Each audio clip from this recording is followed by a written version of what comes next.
Merci pour cette invitation et bravo pour votre performance. Comme il y avait le thème de l'amour, j'ai aussi envie de vous parler d'amour ce soir. Ça va être le merveilleux du premier souvenir amoureux de deux artistes talentueux au destin tumultueux. Un homme, une jeune femme sur un même bout de terre.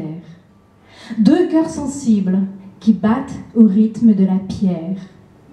24 ans les séparent sur fond de décor parisien d'un temps pas très lointain. La sculpture est le prétexte de leur rencontre dans des ateliers voisins. Il devient son maître au teint cuivré et aux mains et à la barbe épaisse. Elle est l'élève appliquée, impliquée et déjà très douée. Une force presque animale se dégage de cette rencontre et vient réveiller l'angelot archer Cupidon qui de là-haut commence à préparer son arc. En bas, place à deux sages préliminaires. Les deux personnages se découvrent, s'observent, se cherchent, ils conseillent, regardent sa courbe admirable, reconnaît son talent indéniable et ses merveilles. Elle pose, apprend vite, devient sa complice artistique idéale et presque indispensable. Elle se fait belle. Le terrain semble prêt. L'ange décide d'aider pour accélérer le projet. Il affûte la pointe de sa flèche en désir et la glisse dans une essence nouvelle, censée provoquer des rapprochements encore plus charnels. Et dans un délicat battement d'ailes, il tire.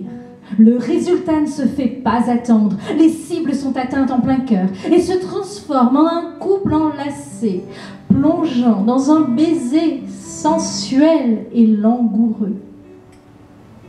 Il commence à valser.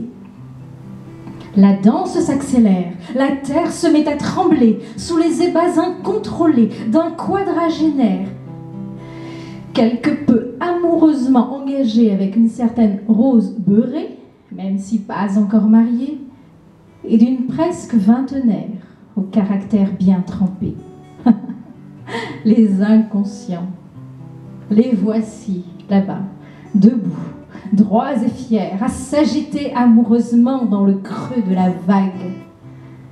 Au loin, une déferlante pointe le bout de son nez. Sauront-ils l'éviter? Soudain, Cupidon est pris d'un doute et repense à la mixture dans laquelle la flèche avait trempé. L'aurait-il mal dosé? Un peu trop de scie chez l'homme, pas assez de place pour une femme artiste en même temps. L'époque ne s'y prêtait pas. Auguste et Camille, on peut en faire tout un débat. Le mot de la fin de ce début d'histoire qui pourrait vous paraître un peu zinzin, en voilà un résumé sur leur lendemain. La flèche de Cupidon a dessiné pour ces deux génies d'artistes un sentier d'or infini.